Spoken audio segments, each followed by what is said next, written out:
kesabaran di saat yang sukar.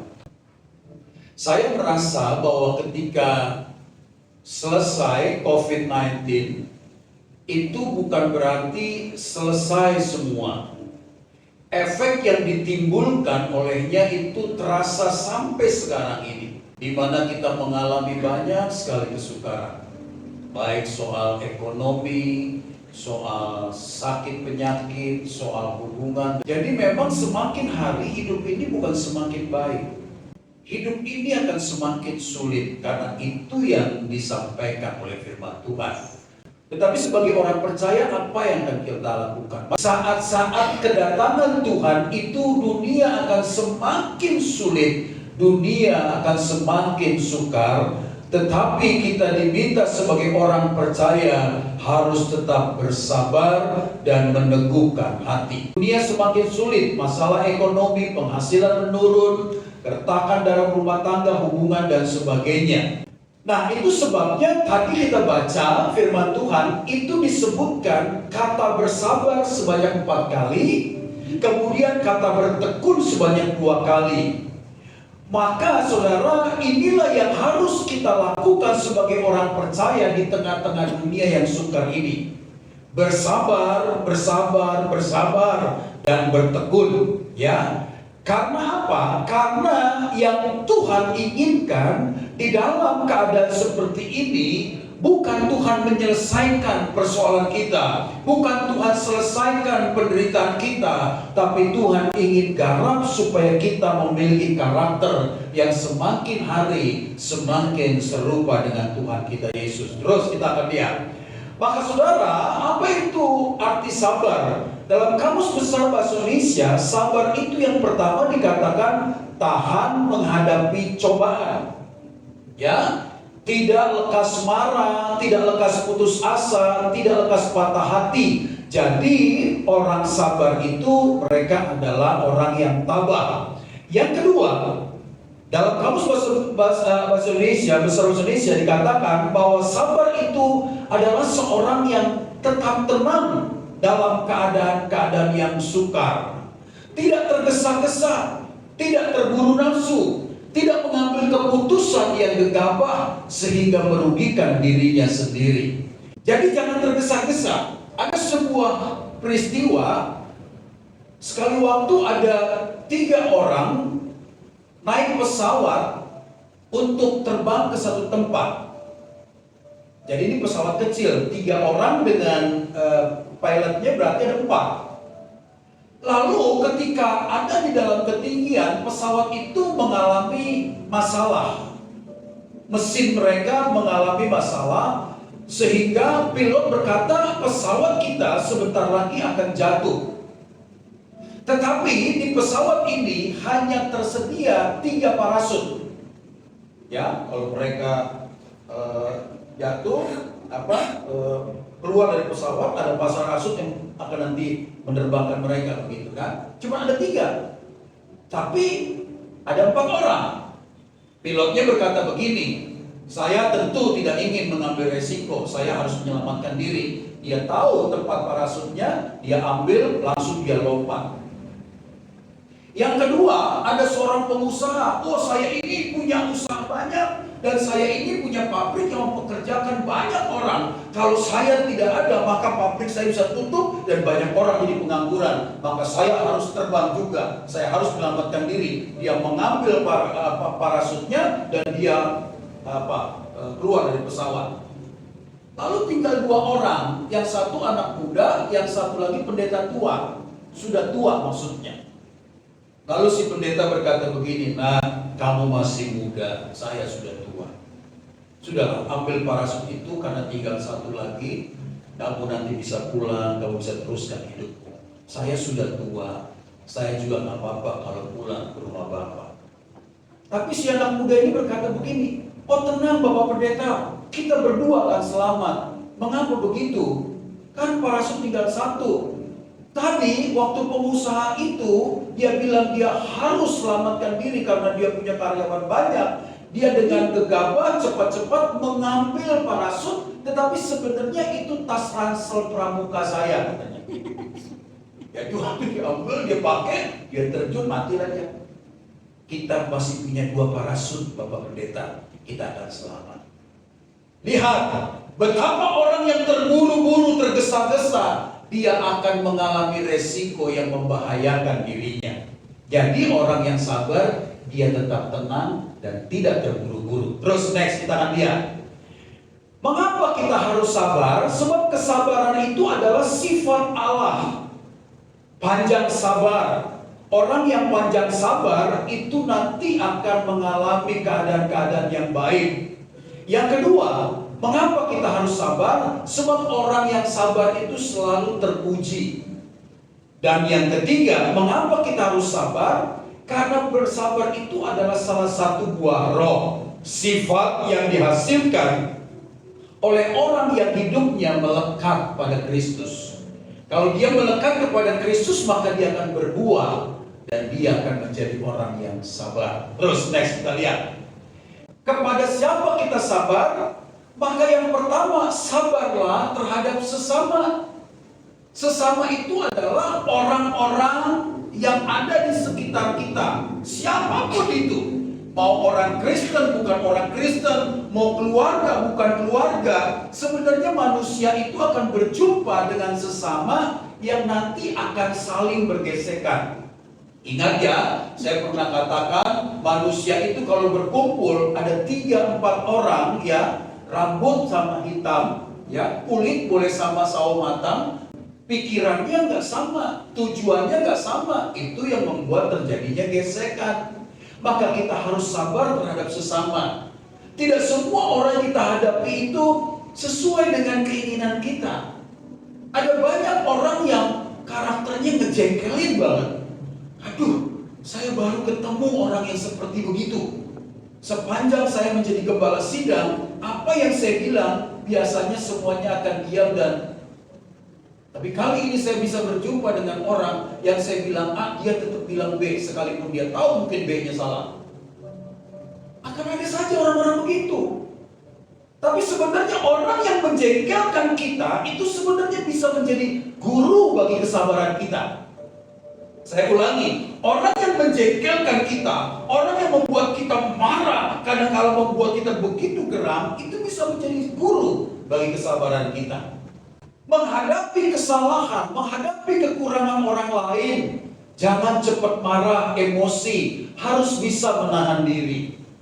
Ya, jadi saya merasa saya juga sedang dibentuk Tuhan dalam hal itu. Ya. Saya canangkan gereja kita itu berdamai dengan semua. Berjalan waktu masih semua ada di dalam kendali saya. Tapi Tuhan kirim orang yang sulit saya hadapi. Rupanya Tuhan ingin mengajar saya untuk bisa juga tidak cepat marah dan emosi. Jadi ngadapin orang yang menjengkelkan tetap tenang. Kalau kita ini berjumpa dengan orang yang menjengkelkan, marah lagi, ketemu lagi, marah lagi, lama-lama kita bisa stroke. Kalau udah stroke kan begini, ngomongnya udah pelok ya, gitu. Nah, lama-lama nanti badannya mati setengah, udah selesai kita. Kita dipermainkan dengan karakter orang kalau kita nggak bisa bersabar. Yang kedua, jangan membalas dendam. Jadi orang melakukan apa saja, sebagai orang percaya kita diajar untuk tetap mengampuni.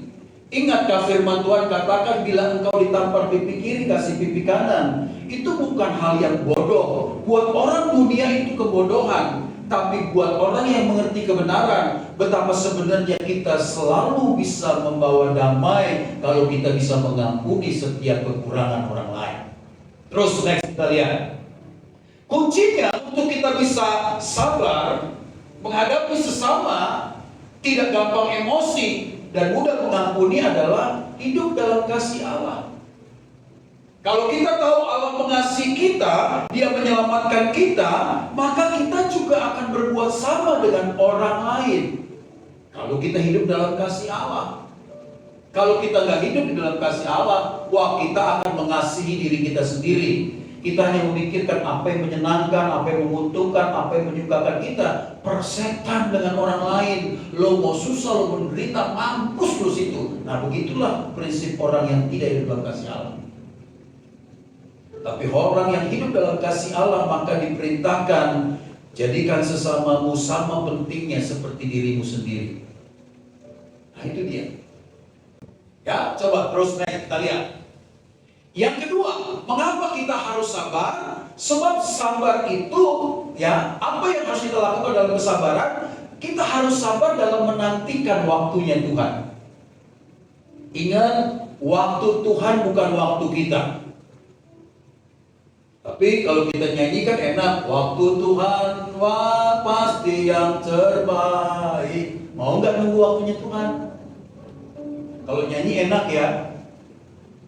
Mudah dimengerti. Memang gak mudah dimengerti. Lewati cobaan, waktu Tuhan pasti yang terbaik.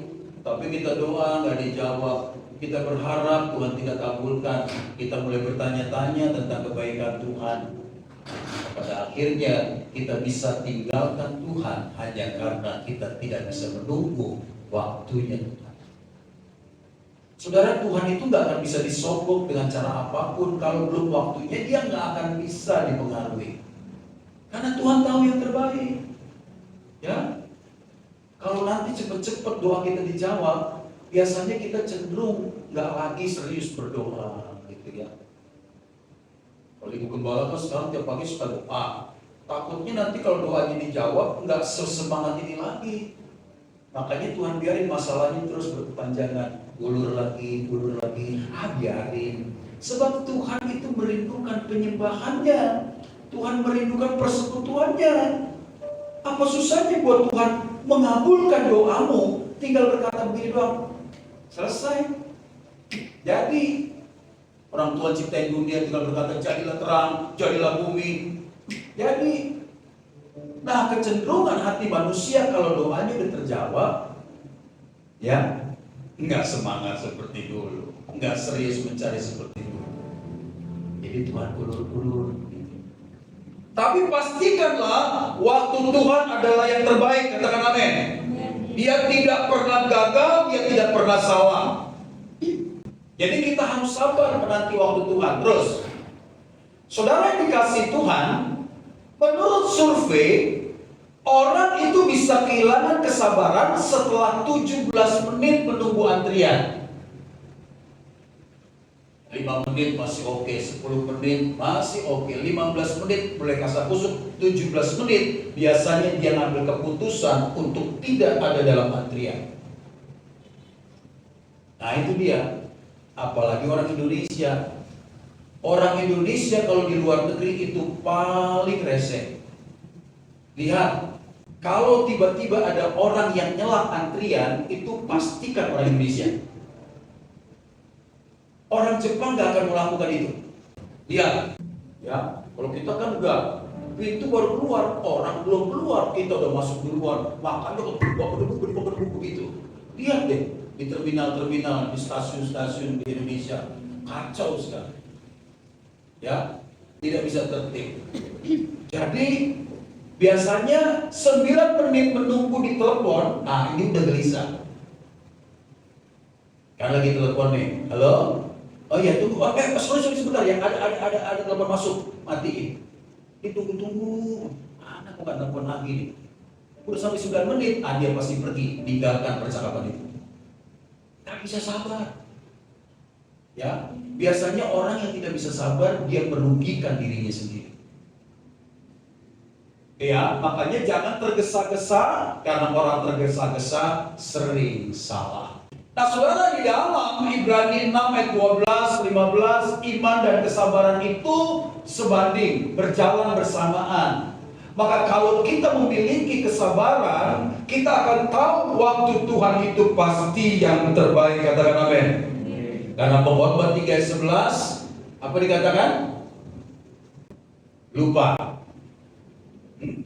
Untuk segala sesuatu ada waktunya. Di bawah kolong langit ini ada waktu Tuhan. Jadi kita harus belajar untuk mengikuti apa yang menjadi rencana Tuhan. Terus next kita lihat. Yang ketiga, sabar dalam hal apa? Sabar dalam hal kesulitan. Tidak ada manusia di bawah kolong langit ini yang tidak pernah mengalami kesulitan. Tidak ada. Mau dia orang kaya raya, mau dia orang punya kuasa, mau dia orang punya pengaruh, orang terkenal, dia pasti menghadapi kesulitan. Tapi kesulitannya beda-beda. Kesulitan yang saya hadapi dengan kesulitan yang dihadapi Elon Musk udah pasti beda. Dia pasti bukan kesulitan soal uang, bukan kesulitan soal finansial, mungkin kesulitan soal hubungan dan lain sebagainya. Saya uang, tapi sebenarnya sama-sama punya persoalan, sama-sama punya kesulitan. Nah, kita harus belajar sabar menghadapi kesulitan. Ya, karena tidak ada orang yang tidak mengalami kesulitan. Terus kita akan lihat. Tabah, tidak cepat berputus asa dalam kesukaran. Nanti Anda bisa lihat ya ayat-ayat yang saya cantumkan di sini. Tidak gampang berputus asa dalam kesukaran. Saya ngerti kalau khotbah begini emang gampang, tapi waktu kita menghadapinya kan gak gampang. Tapi mau gak mau kita harus belajar sabar. Bagaimana supaya kita bisa sabar, nanti kita akan belajar ya. Terus next kita lihat. Nah, kita akan belajar dari teladan seorang petani. Tadi kita baca Alkitab kita. Mengapa kita belajar kesabaran seorang petani? Sebab kesabaran seorang petani itu karena dia punya kepercayaan akan kepastian. Kan petani itu ketika dia menanam, ketika dia melakukan semua hal yang harus dikerjakan, setelah itu dia punya keyakinan akan tumbuh dan akan mendapatkan hasil panen. Akan ada keyakinan begitu. Tetapi jangan salah, selama dia menunggu hasil panen, bukan berarti dia tinggal nunggu, tinggal tidur-tiduran, tinggal ongkang-ongkang kaki. Enggak, akan ada hama, akan ada musim ya entah musim kering, musim apa. Disitulah dimana seorang petani dibutuhkan sebuah kerja kerasnya, ya, untuk menyiram. Kalau di sawah itu kan dari jauh itu ada tali yang ditarik-tarik, keprak gitu supaya ada main-mainan begitu kan. Mas tahu ya maksud saya, ada main-mainan yang begitu-begitu dibuat begitu supaya burung hama itu kan lari. Itu kan upaya menjaga. Dia punya kepastian, tapi kepastian bukan hanya nunggu. Orang Kristen, orang percaya juga dia punya kepastian, sebab dalam Tuhan pasti ada pengharapan. Cuman bukan hanya nunggu, hanya sekedar ya santai-santai lalu berkat, nggak bisa. Tuhan itu memberkati orang yang mengerjakan bagiannya. Makanya Alkitab berkata Tuhan memberkati ketika engkau di ladang, Tuhan memberkati ketika engkau di jalan, Tuhan memberkati ketika engkau sedang melakukan bagianmu. Makanya berapa kali saya sering bilang, jadi orang Kristen tak boleh malas. Karena kemalasan itu saudara sepupunya atau kembaran siamnya itu kebodohan dan kemiskinan. Ya. Hanya anak-anak muda di sini kan saya dorong untuk semua harus bisa bahasa Inggris. Mulai minggu depan kita mau bahasa Inggris. Ya, hari Sabtu depan mulai dari introduce. Ya, perkenalkan diri. Nama, tinggal di mana, usia berapa, hobi apa. Ya, jadi saya paksa kalian supaya ngomong bahasa Inggris sekalipun salah. Grammarnya berantakan, sabodo amat.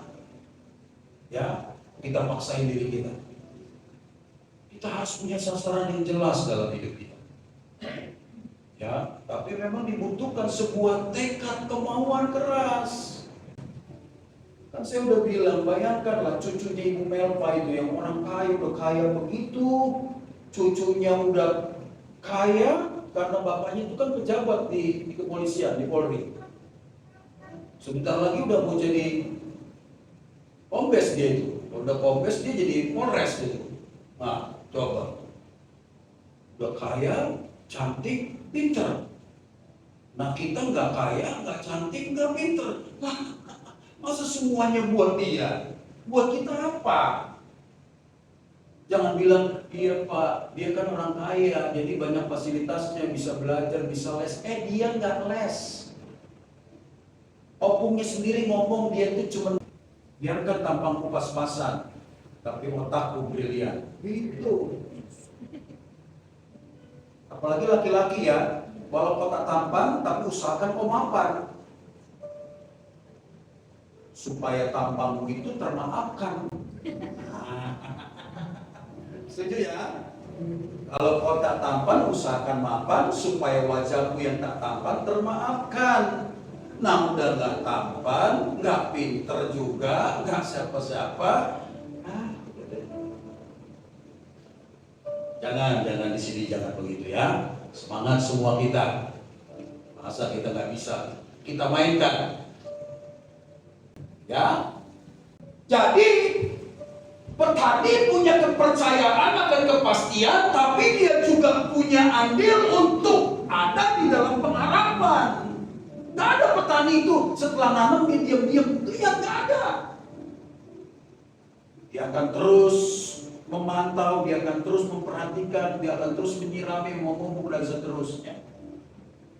Maka panen akan tiba. Sebelum panen bisa saja mengalami musim gugur, bisa saja mengalami musim kering, tapi ada saatnya nanti musim semi dan musim yang musim panen akan tiba. Jadi belajar kepastian dari seorang petani. Petani tidak malas. Yang kedua, kita lihat. Kita belajar dari kesabaran Ayub. Ayub ini seorang yang sangat menderita dalam hidupnya. 10 anaknya mati. Hartanya habis padahal dia seorang konglomerat. Istrinya yang tinggal satu-satunya yang harusnya dekat dan menghibur dia malah mencela Ayub dan bilang begini, Yob, kutuki saja Tuhan Allahmu dan matilah kau. Bayangkan betapa menderitanya Ayub. Tapi Ayub itu orang yang penuh dengan kesabaran. Sampai pada akhirnya Tuhan menggantikan apa yang Ayub miliki 2 kali lipat. Kalau sebelumnya dia konglomerat, maka setelah kejadian itu dia orang yang lebih dari konglomerat, ya, mudah pokoknya kaya banget deh. Semakin kaya amat kaya begitu. Karena apa? Karena kesabarannya. Ya, jadi jangan gegabah kita. Jangan gampang-gampang mengambil keputusan. Ya. Tadi saya khotbah di salah satu gereja, bukan gereja GBI, tapi gereja Betani Indonesia. Jumatnya heterogen, ada Batak, ada Cina, ada Karo, macam-macam gitu ya. Ada Manado karena kan gembalanya Manado gitu ya. Saya khotbah saja. Saya nggak bermaksud apa-apa, tapi selama saya khotbah ada seorang ibu yang merasa bahwa khotbah saya itu nembakin dia. Lu saya nggak kenal orang itu, ngapain juga saya nembak-nembakin? Jadi dia bilang, Pak, khotbah Bapak sepanjang dari awal sampai akhir itu untuk saya. Saya bilang bagus dong. Kenapa begitu Bu? Iya. Saya semuanya pokoknya buat saya gitu. Saya bilang baguslah kalau begitu ya Ibu ya. Rupanya dia sebenarnya wajahnya lumayan loh, cantik, bener. Saya nggak fotoan sama dia ya, fotoan supaya nanti saya bisa kasih kesaksian sama kalian, tapi nggak boleh keluar kan, ini kan kesaksian yang harus off the record gitu kan. Dia bilang, saya nggak khawatir juga Pak, karena usia saya nggak muda lagi. Jadi karena ada seorang pria yang deketin saya, kami berpacaran. Dia sudah tahu bahwa pria ini bukan orang percaya. Akhirnya karena kedekatan semakin dekat, dia semakin cinta. Dia diajakin kawin, dia kawin. Dan dia sempat tinggalkan Tuhan. Akhirnya prianya itu tinggalin dia. Jadi tinggalin prianya, dia balik lagi sama Tuhan. Saya bilang Tuhan baik banget. Jadi karena sedikit kesulitan saja dia nggak bisa nahan diri. Nggak sabar dengan waktunya Tuhan. Bagaimana kita menghadapi peristiwa Ayub yang kehilangan semuanya. Tapi Ayub tetap sabar dan menantikan Tuhan. Terus next kita lihat. Bapak Ibu saudara yang dikasihi Tuhan, ingat baik-baik, Tuhan berdaulat. Katakan amin. Tuhan itu bisa melakukan apa saja di dalam kendalinya Tuhan sendiri. Kita ini nggak di posisi bargaining yang bisa tawar-menawar dengan Tuhan, nggak bisa. Karena Tuhan tahu yang terbaik bagi kita. Apa yang kita pikir baik bagi kita belum tentu itu baik, karena Tuhan tahu yang lebih baik. Makanya Tuhan berdaulat atas kita. Tadi lihat, Tuhan itu nggak terlalu persoalkan kepada bagaimana masalah dengan hidup kita, tekanan yang kita hadapi. Tuhan ngerti betapa kita sedang menderita. Tapi Tuhan ingin kita ini tampil menjadi pribadi yang memiliki karakter yang diubahkan. Makanya perhatikan, Ayub itu diuji seperti emas murni. Anda tahu nggak, emas itu harus dibakar supaya segala hal-hal yang melekat kepadanya yang bukan emas, yang tidak menjadikannya emas murni, itu akan terbuang. Dan emas itu harus masuk ke dalam api dibakar, bukan 100 derajat Celcius panasnya, no, bukan, tetapi 1064 derajat Celcius, betapa panasnya itu. Coba Anda kalau masak air berapa derajat Celcius itu? Ukur saja. Tapi untuk memurnikan emas supaya segala apapun yang tidak menjadikan dia murni akan terbuang, itu harus ada dalam panas 1064 derajat Celcius. Betapa panasnya. Maka kadang-kadang Tuhan mengizinkan umatnya itu mengalami penderitaan, tekanan yang teramat hebat. Karena itulah cara Tuhan memurnikan kita. Kalau enggak, kita nggak bisa dimurnikan loh. Ya, jadi ingat, cara Tuhan itu mendidik kita dengan tekanan penderitaan supaya kita tetap berharap dan mengandalkan Tuhan. Jangan minta cepat-cepat sama Tuhan, Tuhan selesaikanlah persoalanku, Tuhan berikanlah aku jalan keluar. Bukan gitu doanya. Harusnya gini, Tuhan berikanlah aku kekuatan menghadapi tekanan ini. Itu yang benar. Ya, berikan aku kekuatan. Bukan minta cepat-cepat persoalan diselesaikan. Maka setelah Ayub diuji seperti emas yang dimurnikan, dia diberkati 2 kali lipat. Bahkan Ayub menjadi teladan dan hidupnya berkenan kepada Tuhan. Hebat loh Ayub ini. Udah kaya raya, konglomerat, hidupnya mencintai Tuhan. Makanya ya, bagaimana kita bisa hidup seperti Ayub ya? Baru dalam persoalan sedikit aja kita udah ngerengek, udah ngambek, udah ngeluh, sudah marah sama Tuhan. Ayub itu kehilangan semua loh. Bahkan dia tidak punya harga diri lagi. Bayangkan seorang ustaz, itu kan disingkirkan dari masyarakat itu. Dianggap orang kena kutuk. Tapi lihatlah betapa Ayub menjadi orang yang diperkenan Tuhan. Terus next kita lihat. Nah ini yang terakhir sekali. Kalau kita bisa sabar, kita bisa tenang, tidak gegabah, tidak terburu-buru, maka ada ganjaran bagi kesabaran itu. Apa ganjaran kesabaran? Mahkota kehidupan. Kita akan mendapatkan mahkota kehidupan. Coba lihat dalam Yakobus 1, saya akan bacakan bagi kita. Yakobus 1 ayat 12 berkata apa? Demikian bunyi firman Tuhan. Berbahagialah orang yang bertahan dalam pencobaan, sebab apabila ia sudah tahan uji, ia akan menerima mahkota kehidupan yang dijanjikan Allah kepada barang siapa yang mengasihi Dia. Luar biasa. Jadi kalau kita bersabar tahan uji, kita akan mendapatkan mahkota kehidupan. Apa mahkota kehidupan itu? Ya, kita akan menjadi orang-orang yang diberkati Tuhan, menjadi orang-orang yang layak untuk masuk di dalam kerajaan Allah. Ya, dari Tuhan akan segera datang semua yang baik kalau kita bisa sabar. Tapi kalau kita tidak bisa sabar, kita akan bersungut-sungut dan saling mempersalahkan. Semua kita salahkan.